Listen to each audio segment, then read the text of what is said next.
Stephen Bancarz had spent years building a digital empire.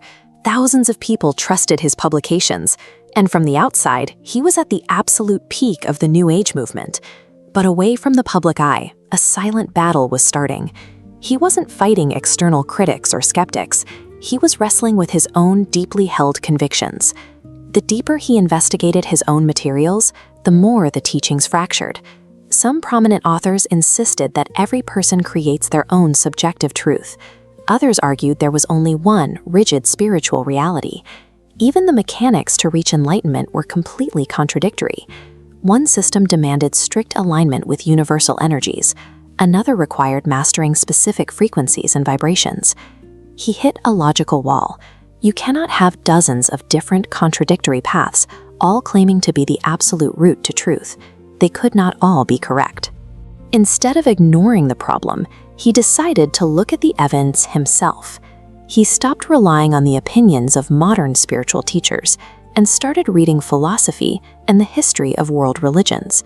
A massive platform built on subjective, conflicting claims inevitably cracks when subjected to objective scrutiny. This decision led Stephen away from abstract spiritualism and into a rigorous historical audit. He turned to Christianity with a specific objective, decoding why this specific faith had shaped the lives of millions across centuries. He went straight to the primary sources. He read the Gospels, then moved through the rest of the New Testament to evaluate the original claims. He looked into the origins of the early church, parsing through the arguments scholars used to trace how the movement spread so rapidly in its first few decades. He examined the actual political and physical environment of the ancient world to understand the exact context in which those original documents were written. Unlike the abstract spiritual energies he had taught for years, he found that the core claims of this faith were chained directly to verifiable geography and history. The spiritual systems Stephen mastered relied on human effort. The goal was inward, using specific practices to unlock personal potential.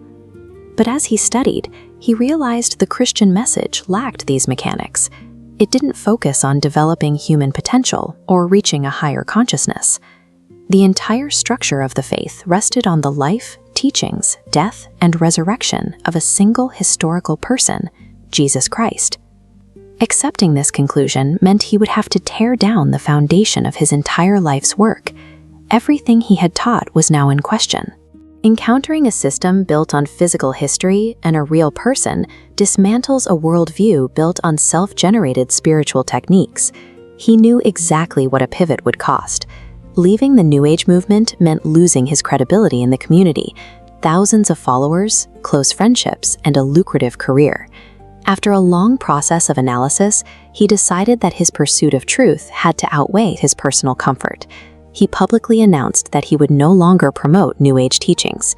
The reaction was explosive. While a few offered support, the overwhelming response was disbelief. People questioned his motives, and his massive audience fractured almost overnight. He spent the next chapter of his life studying and explaining exactly why he walked away, using his deep background to analyze his former beliefs from a Christian perspective. Finding what is true rarely brings immediate peace or popularity. Sometimes it demands the courage to destroy the most comfortable, successful illusions you have ever built. To build a massive following online, you often have to provide your audience with a sense of absolute certainty. For years, Stephen Bancarz did exactly that. He built an enormous audience through his articles, videos, and teachings on New Age spirituality. Thousands of people followed his work, viewing him as a trusted guide and an authority on spiritual research. But his perspective began to shift. He realized that simply changing his mind in private wasn't enough. Because his career was built on advocating for one specific worldview, he reached a point where he felt he had to publicly renounce the movement that made him famous. Intellectual honesty creates a direct conflict between maintaining a public persona and honoring a private conviction. The moment Stephen announced he was leaving the New Age movement, the response from his following was immediate. While some offered encouragement, the overwhelming reaction was mass confusion and suspicion. Thousands of people who had once trusted his voice simply walked away. Stephen expected this. He understood their anger. because he had spent years defending the same ideas his audience still held. Challenging the foundational beliefs of your own community is rarely a quiet process. It often requires a significant professional and social sacrifice. As his former platform fell away, Stephen turned his attention toward a methodical study of the claims he had previously dismissed. He began examining works on Christian history, theology, and the academic discipline of apologetics.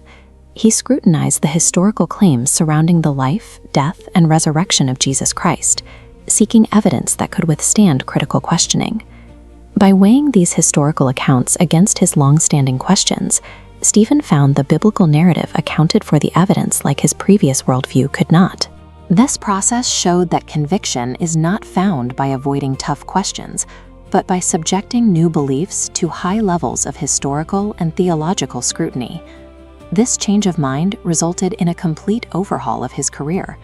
Stephen replaced his articles on New Age spirituality with new content that analyzed those exact teachings from a Christian perspective. He adopted a new foundational principle for his work: do not accept an idea simply because it is popular or taught by an influential figure.